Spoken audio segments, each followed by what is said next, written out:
नमस्कार दोस्तों। आज हम वलन के प्रकारों के बारे में अध्ययन करेंगे। जैसा कि आप जानते हैं कि वलन उस समय पड़ते हैं जब धरातल पर क्षैतिज गति होती है और बल आमने सामने की ओर कार्य करते हैं। क्षैतिज गति के फलस्वरूप जब बल आमने सामने की ओर कार्य करते हैं तो धरातल या भूपटल मुड़ जाता है या उसमें मोड़ पड़ जाते हैं। ये मोड़ ही वलन के रूप में जाने जाते हैं। यहाँ पर आप देख रहे हैं ये स्थल भाग है और ये बल के आमने सामने कार्य करने के कारण मुड़ गया है और इसमें मोड़ पड़ गए हैं। इसे ही वलन कहा जाता है। वलन का जो भाग ऊपर की ओर उठ जाता है वो अपनति कहलाता है और जो भाग नीचे की ओर धंस जाता है वो अभिनति कहलाता है। ये वलन के दो मुख्य अंग होते हैं। ऊपर उठा वाला भाग अपनति कहलाता है, नीचे धंसा हुआ वाला भाग अभिनति कहलाता है। तो दोस्तों, इस प्रकार से वलन से हम ये समझ सकते हैं कि वलन धरातल पर पड़ने वाले मोड़ होते हैं जिनका बनने का मुख्य कारण धरातल में होने वाली गति है। और गति भी कौन सी? आमने सामने होने वाली गति। अब दोस्तों, हम ये देखते हैं कि वलन कई प्रकार के होते हैं। वलन के प्रकार अलग अलग होने का मुख्य कारण यह है कि जब बल आमने सामने की ओर कार्य करता है तो एक दिशा की ओर से बल की मात्रा अधिक होती है और दूसरी दिशा की ओर से बल की मात्रा कम होती है। फलस्वरूप वलन के स्वरूपों में अंतर आ जाता है। दोस्तों, ये आवश्यक नहीं है कि दोनों दिशाओं से समान मात्रा में बल आए। हो सकता है कि एक दिशा से बल अधिक मात्रा में आ रहा हो और दूसरी दिशा से बल कम मात्रा में आ रहा हो। तो आने वाले बल की इसी असमानता के कारण वलन के कई प्रकार हो जाते हैं। यहाँ पर हम वलन के कुछ मुख्य प्रकारों के बारे में चर्चा करेंगे। पहला जो प्रकार है वो है सममित वलन। सममित वलन से तात्पर्य है इस प्रकार के वलन में वलन की दोनों भुजाओं का झुकाव एक जैसा होता है और उनके बीच की दूरी भी एक जैसी होती है। यानी सममित वलन में वलन की दोनों भुजाओं पर जो बल आता है या दोनों तरफ से जो दबाव पड़ता है वो एक समान होता है। दोस्तों, आप इस चित्र में देख रहे हैं, यहाँ पर एक नंबर पर जो चित्र बना हुआ है वह सममित वलन का है। इस वलन में वलन की दोनों भुजाओं पर समान रूप से दोनों दिशाओं से समान रूप से दबाव पड़ रहा है, इसलिए जो वलन है वो बिल्कुल स्थिर है और सममित रूप से है। यानी सममित रूप का मतलब है कि दोनों भुजाओं का झुकाव एक जैसा है और दोनों के मध्य की दूरी भी एक समान है। दूसरा वलन होता है असममित वलन। दोस्तों, असममित वलन से तात्पर्य है कि जब वलन की दोनों भुजाओं में असमानता हो, यानी जब वलन में एक ओर से बल की मात्रा अधिक हो जाए और दूसरी ओर से बल की मात्रा कम हो, तो उस समय क्या होगा दोस्तों कि जो वलन की भुजा है वो एक तरफ झुक जाएगी और एक तरफ झुक जाने के कारण वलन की एक भुजा तो अधिक झुकी हुई हो जाएगी और छोटी हो जाएगी और जो दूसरी विपरीत दिशा वाली भुजा है वो बड़ी और लंबी और मंद ढाल वाली हो जाएगी। तो दोस्तों, इस स्थिति में क्या होता है कि जब वलन से दूसरी जिस ओर से अधिक बल आता है या बल की तीव्रता अधिक होती है तो भुजा उस तरफ झुक जाती है। तो इसी कारण से इसे असममित वलन के नाम से जाना जाता है। दोस्तों, तीसरा वलन है एकनत वलन। इस समय जो एकनत सममित वलन जो होता है, जो इस समय क्रमशः दबाव की मात्रा बढ़ती चली जाती है और सममित वलन में अधिक एक ओर से अधिक दबाव पड़ने के कारण जो छोटी और झुकी हुई भुजा होती है वो समकोण की स्थिति में आ जाती है।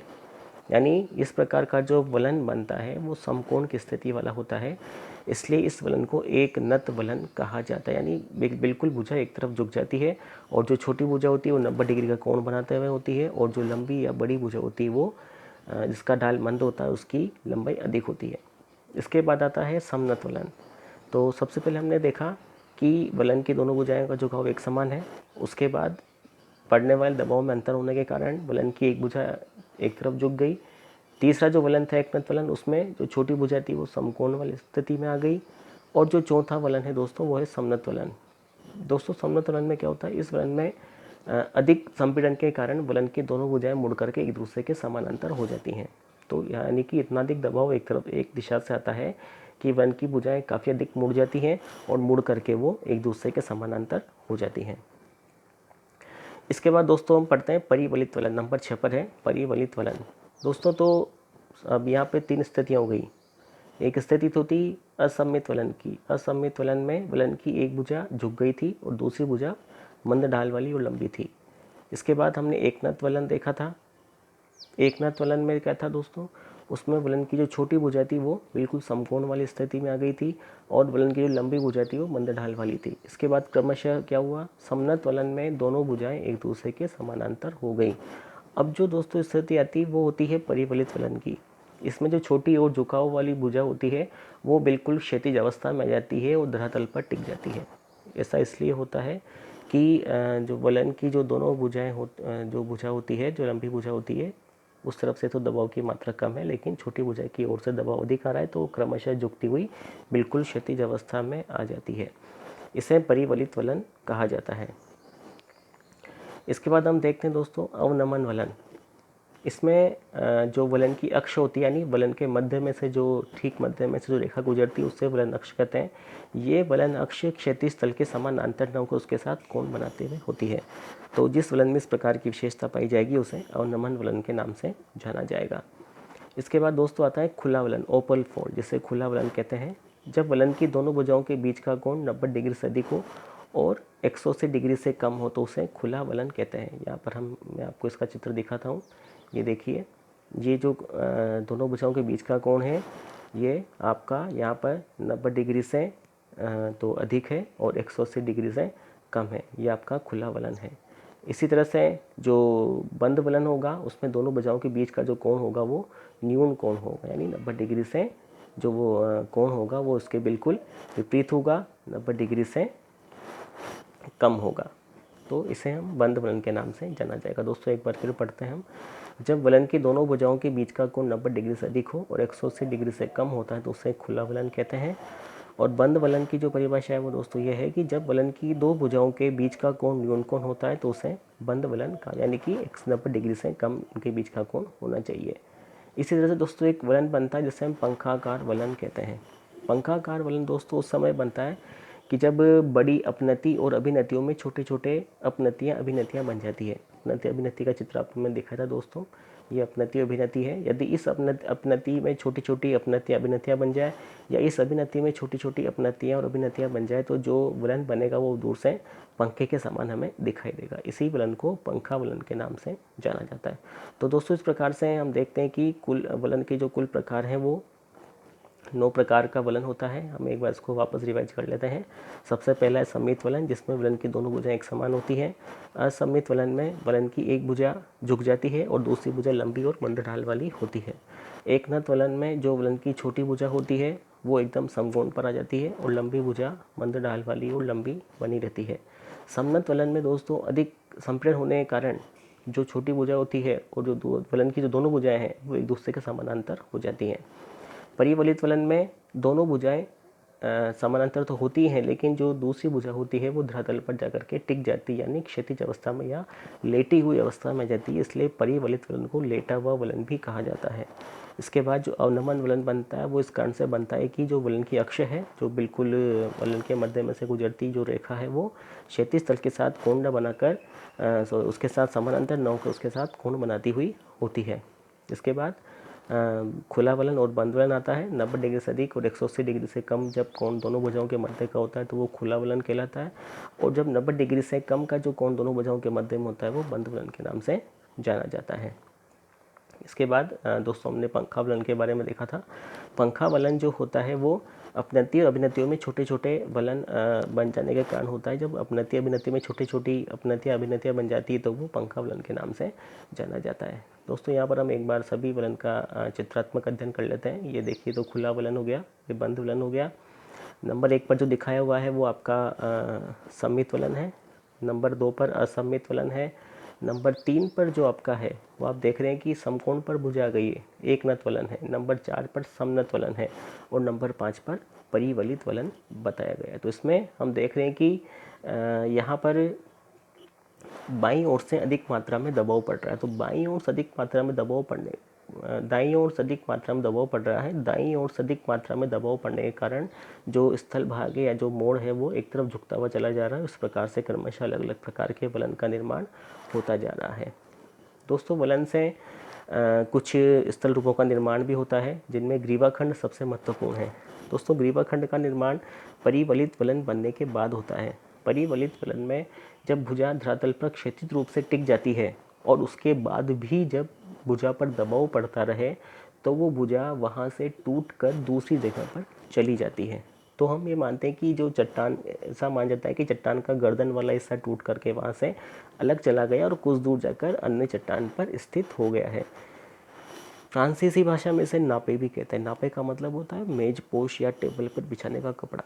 तो जो चट्टान टूट करके दूसरी जगह पर चली गई है वो चट्टान अपने नीचे वाली चट्टान की से प्रकृति में अलग होती है। जिस प्रकार से टेबल पर बिछाया जाने वाला कपड़ा अपनी टेबल से प्रकृति में अलग होता है, उसी प्रकार से जो चट्टान का टुकड़ा टूट करके अलग स्थान पर चला गया है वो भी अपनी प्रकृति से अलग होगा। तो इस प्रकार से ग्रीवाखंड एक महत्वपूर्ण स्थल भाग है जो कि वलन के द्वारा निर्मित होता है। दोस्तों अब हम पढ़ते हैं भ्रंश के बारे में। अभी तक तो हमने वलन के बारे में पढ़ा था और वलन अब हम भ्रंश के बारे में अध्ययन करेंगे। दोस्तों वलन और भ्रंश दोनों क्षैतिज गतियों के कारण होते हैं। वलन में क्षैतिज गति आमने सामने होती है और भ्रंश में क्षैतिज गति एक दूसरे के विपरीत या लंबवत हो सकती है। तो जब एक किसी तल के सहारे या किसी भूभाग पर विपरीत दिशा में स्थल खंडों का स्थानांतरण होता है तो धरातल पर टूटने की क्रिया होती है। स्वाभाविक सी बात है, जब किसी वस्तु को जोर से खींचा जाएगा दो तरफ तो मध्य भाग से टूट जाएगी। तो धरातल के साथ भी यही होता है, जब बल विपरीत दिशा में कार्य करता है तो धरातल टूट जाता है और इस प्रकार जो दरार निर्मित होती है उस दरार को भ्रंश के नाम से जाना जाता है।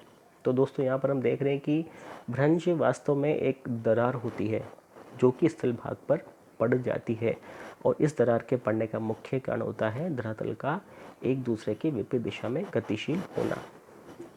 दोस्तों भ्रंश के भी कई प्रकार होते हैं। पहला जो प्रकार है वो है जब चट्टानों में दरार पड़ती है तो उसके कारण स्थलखंड विपरीत दिशा में सरक जाते हैं। तो ये बिल्कुल सामान्य सी प्रक्रिया है। इस प्रकार जो भ्रंश बनता है उसे सामान्य भ्रंश के नाम से जाना जाता है। जब स्थलखंड दोनों तरफ गतिशील होते हैं तो बीच में टूट जाएगा, ये सामान्य भ्रंश कहलाता है। दोस्तों दूसरा भ्रंश होता है व्युत्क्रम भ्रंश। व्युत्क्रम भ्रंश में क्या होता है कि धरातल में टूटने की क्रिया तो होती है, लेकिन टूटने की क्रिया किस वजह से होती है, जब स्थल भाग एक दूसरे की ओर गति करते हैं। एक दूसरे की ओर अत्यधिक मात्रा में गति करेंगे या जो बल है वो अधिक होगा तो जब स्थल भाग आमने सामने की ओर खिसकते हैं तो वो टूट जाते हैं।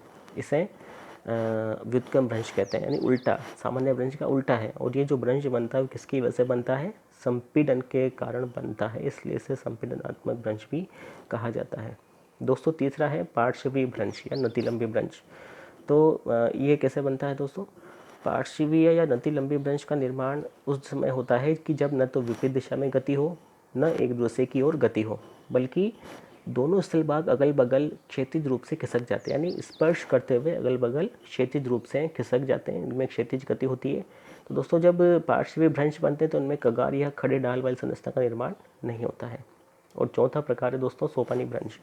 सोपानी भ्रंश का निर्माण उस समय होता है जब कई भ्रंशों का निर्माण एक ही दिशा में हो, यानी जो स्थलखंड नीचे की ओर धंस रहे हैं वो एक ही दिशा में धंसते हुए चले जाएं, एक ही दिशा में उनका धंसाव हो तो स्थल भाग एक तरह से सीढ़ी नुमा हो जाता है। इसे सोपानी भ्रंश के नाम से जाना जाता है। तो दो भ्रंशों का एक बार हम वापस देख लेते हैं।